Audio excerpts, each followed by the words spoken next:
The first true morning in my new home dawned with a symphony of sparrows and the scent of dew on wild grass. I, Margaret Whitlock, stood before the bathroom mirror, my reflection framed by the simple white wood of the cottage I now owned.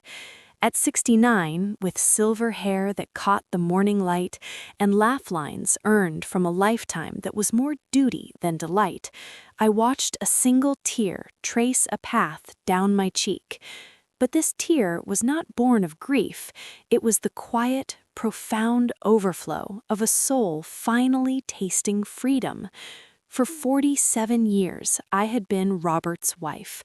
For 3 long years after cancer stole him, I was a ghost in the apartment we'd shared, surrounded by the furniture of a life that was over. And always, I had been the axis around which my family's needs spun. Mother to Vanessa, grandmother to her children, emergency babysitter, quiet lender, emotional sponge. But here, in this little 2-bedroom cottage at the edge of Willow Creek, with its cream-colored siding and wraparound porch overlooking fields of goldenrod, I was just Margaret. The name felt new on my tongue, a secret identity I was finally claiming. That morning, I made tea. Earl Grey, the good loose-leaf kind Robert always said was an extravagance, and drank it looking out at the garden plot, still bare but brimming with promise in my mind. I would plant roses, I decided, and lavender for the bees. The silence was not empty, but rich and full, like the pause between notes in a beautiful piece of music. I touched the sun-warmed wood of the windowsill. Mine. Every splinter, every whisper of the wind through the eaves, every square inch of peace, purchased with the $85,000 I had scraped together over 5 decades of forgotten lunches, mended stockings, and dreams deferred. It was my life savings, transformed into sanctuary. The phone's shrill ring was a needle dragged across a record. I saw my daughter's name, Vanessa, on the screen, and answered with a heart still light from the morning's solitude. "Good morning, my dear," I said. "Mom, listen." Her voice was all efficiency, the warm greeting conspicuously absent. "I'll be there in an hour with about 20 people from Charles's side. His sister, Bridget, is coming with her 4 kids, his brother, Thomas, with the twins, a couple of aunts, you know how it is. Make lunch for everyone and get the bedrooms sorted. We'll be staying 2 weeks. The world did not so much tilt as freeze. The cheerful yellow curtains I'd hung myself seemed to bleach of their color. "Vanessa, 20 people? I've been here 1 night. I have a carton of milk and 3 eggs. There's no food. There's no space." "Mom, please don't start." Her sigh was a familiar weapon, designed to make my legitimate concerns feel like hysterics. "They're family. This is what you do. You have a house now, a big house in the country. What did you think would happen? It's summer. People want to get away. Just be ready, and make sure you have extra towels. The kids will want to swim." The click of the disconnect was a period at the end of my brief paragraph of peace. I stood in the center of my living room, the phone a dead weight in my hand. The arithmetic of disaster unfolded in my mind. 2 bedrooms, 1 small bathroom, a living room that comfortably held a love seat and 1 armchair, and 20 bodies descending like a well-organized, entitled locust swarm. The next 57 minutes were a study in surreal, panic-fueled efficiency. I drove to the only grocery store in Willow Creek, my knuckles white on the steering wheel. I became a mathematician of scarcity, calculating calories per dollar. Giant bags of rice and dried pinto beans, the cheapest, bulkiest pasta, industrial-sized cans of tomato sauce and tuna. My cart was a monument to desperation, not hospitality. At the register, the total, $247.83, drained the color from my face. It was nearly all the cash I had left in the world until my next pension deposit. back in my kitchen, with 23 minutes to spare, I became a short-order cook for a phantom army. Pots boiled over, can lids resisted, my new knife slipped on an onion, nicking my thumb. As I watched a drop of my blood bloom and mix with the tears already on the comm board, the memories came, unbidden and brutal. I saw Vanessa the week after Robert's funeral, not holding me, but holding an inventory list. "We need to be practical, Mom. You don't need this big apartment or all Dad's things." I watched, numb, as she boxed up his prized first edition Steinbeck novels. "The girls won't appreciate these. I'll take them." I saw Charles, my son-in-law, arriving at my old apartment with 3 golf buddies in tow for a guys' weekend. "Margaret, you're a lifesaver. The hotel fell through. We'll just crash here. You make the best pancakes." And I, the lifesaver, had spent my Saturday grocery shopping and flipping pancakes while they watched sports on my television, leaving a trail of bottles and chip crumbs in their wake. I heard Vanessa's voice on the phone last year. "Mom, Jason's wife has a conference. Can you take the boys for the week? It's just easier if they're with you." When I'd mentioned a long-awaited eye doctor appointment, her reply was a masterclass in guilt. "It's just an eye exam. You can reschedule. Family comes first, don't you think? It's not like you're busy." Busy. The word echoed in the steam of the boiling pasta. I had been busy my whole life. Busy fulfilling obligations I never agreed to. Busy quieting the voice that whispered, "This isn't right." Busy conflating being needed with being loved. The crunch of gravel under tires was a death knell. I looked out to see a procession of 2 SUVs and a minivan disorging a small crowd onto my pristine driveway. Children exploded from doors like confetti, screaming and sprinting toward my fledgling garden. Adults stretched and laughed, hauling out coolers, suitcases, and oversized beach bags. And there stood Vanessa, one hand on her hip, surveying my domain with the air of a general who has just captured fortifications. "Mom, a little help with the bags." In that moment, a filament inside me, one worn thin from decades of compliant silence, vibrated once, sharply, and then went utterly, irrevocably still. The invasion was swift and absolute. Bridget, Charles's sister, swept in with a baby on her hip and a toddler clinging to her leg. "Aunt Maggie, this place is adorable. We'll take the master, obviously. The pack-and-play fits better in there, and with the baby's night feeds, it's just simpler if we're not disturbing everyone." It was not a request. It was a decree. My bedroom, the room where I had laid my head in peace just one night, was annexed before I could utter a word. Thomas, Charles's brother, clapped me on the back, his hand too heavy, too familiar. "Mags, perfect timing. The kids are starving. What's for lunch?" Behind him, his twin boys were already jumping on the seat of my new rocking chair, the one I'd pictured myself in with a book at sunset.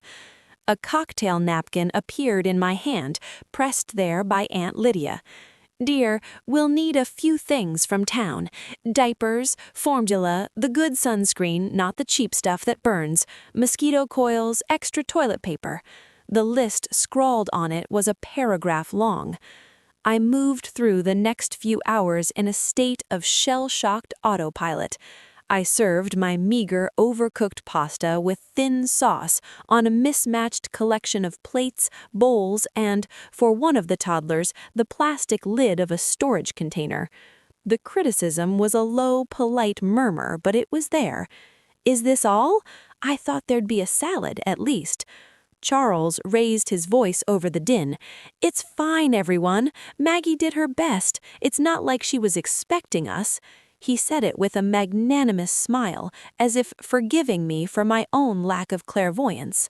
That night, I lay on the thin, unforgiving cushions of my living room love seat, a borrowed throw pillow smelling of strange perfume under my head.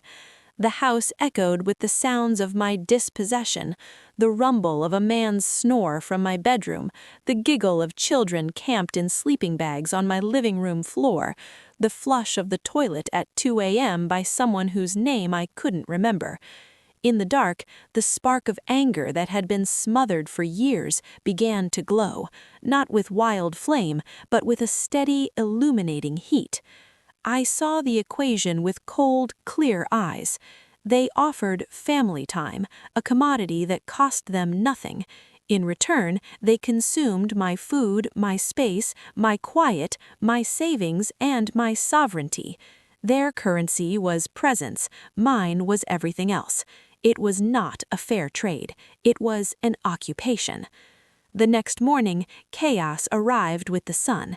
Demands for real coffee, specific cereals, and bacon began before I'd even found my slippers. Bridget handed me a bag of reeking baby clothes. "The washing machine is downstairs, right? This detergent I brought is too harsh for his skin. You must have something gentler." As I stood in my kitchen surrounded by the cacophony of their vacation, a profound clarity settled over me. This was not a misunderstanding, it was a pattern, and I was the only one who could break it. "I'm going into town to get a few things," I announced, my voice surprisingly steady. "Great," Thomas said.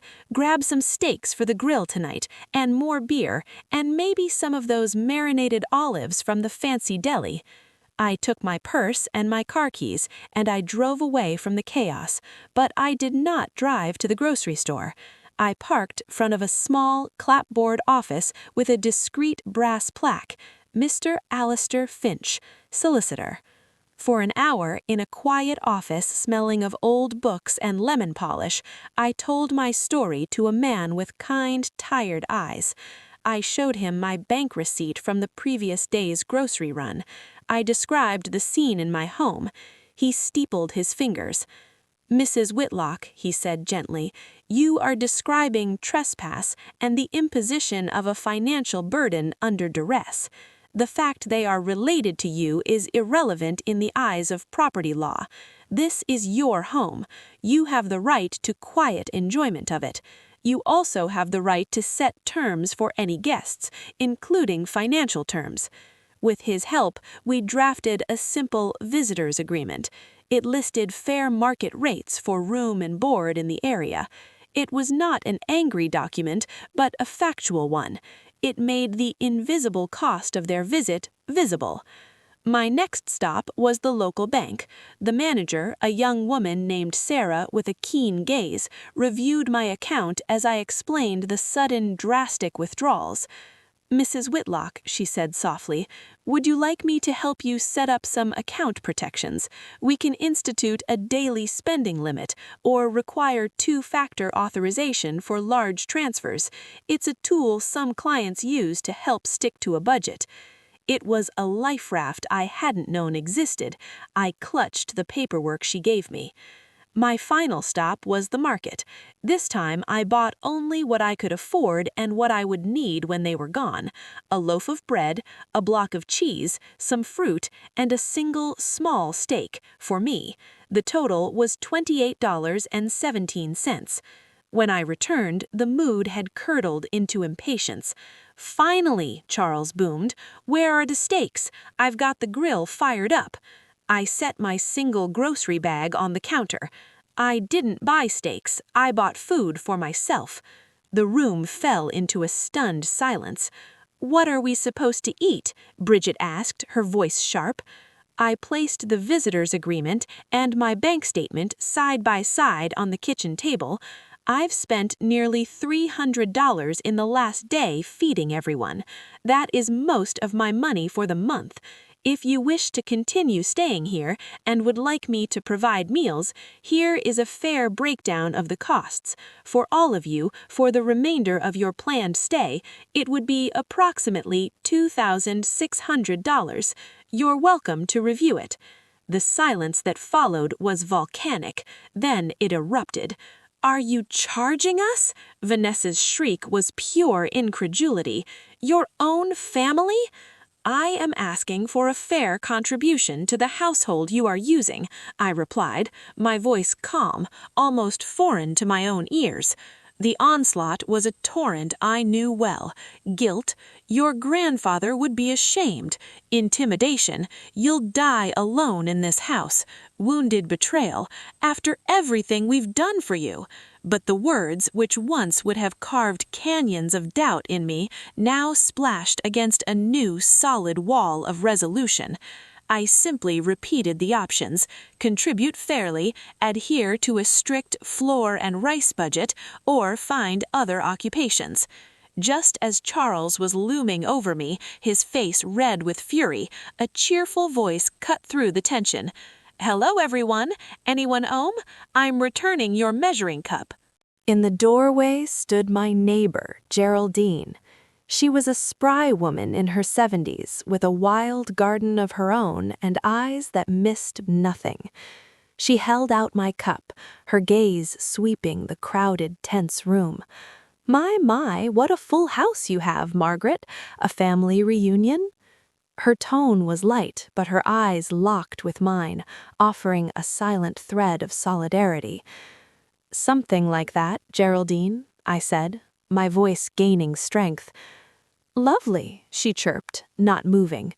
"I just hope everyone's pitching in with the groceries and such. Having a crowd is wonderful, but my goodness, it can clean out a pantry and a bank account faster than you can say potluck." She smiled brightly at a glaring Thomas. "Don't you find that to be true?" Her presence, that of a sane, outside witness, changed the chemistry of the room. Their performative outrage faltered under her politely probing gaze. They could bully their mother, but they couldn't bully the witness from next door. Emboldened, I held my ground. The choices were clear. Muttering about ingratitude and changing the locks on your own heart, they made their decision. With scowls and slammed car doors, they packed up their vacation. As Vanessa shoved the last bag into her SUV, she turned, her eyes cold. "Enjoy your empty house, Mom. I hope your precious peace and quiet keeps you warm when you're sick and there's no one to bring you soup." I stood on my porch, the late afternoon sun warm on my skin. "I will," I said, and I meant it. I watched the dust settle on the quiet lane, and for the first time in decades, I took a full, deep, unburdened breath. That was 8 months ago. This morning, I woke in my own bed. The rose bushes I planted, Queen of Sweden and the Poet's Wife, are climbing the trellis by the porch. Geraldine and I have tea every Tuesday. I've joined the community garden and am learning, slowly, to paint watercolors. Vanessa calls occasionally. The requests still come cloaked in familial duty. I listen, and then I say, with a kindness that is no longer a weakness, "I'm sorry, darling, but that doesn't work for me." I have learned at 69 that no is the foundation upon which a respectful yes can later be built. I have learned that boundaries are not walls to keep people out, but the gates through which healthier relationships can enter. I have learned that my peace is not a luxury, but a necessity I am finally willing to protect. This little cottage is more than a house. It is the physical manifestation of a choice to stop being a guest in my own life and to finally, fearlessly come home. If this story of finding strength later in life resonated with you, I'd love to hear from you. Where are you listening tonight? Let me know in the comments. If you appreciate these calming narratives and would like to support the channel, you can click the thanks button below. For now, 2 other journeys into rest and resilience await you on screen. And if you seek more stories to ease you into sleep, consider subscribing. May your night be peaceful, and may you always remember that it is never too late to build the life and the peace you deserve. With gratitude, the Sleep Storyteller.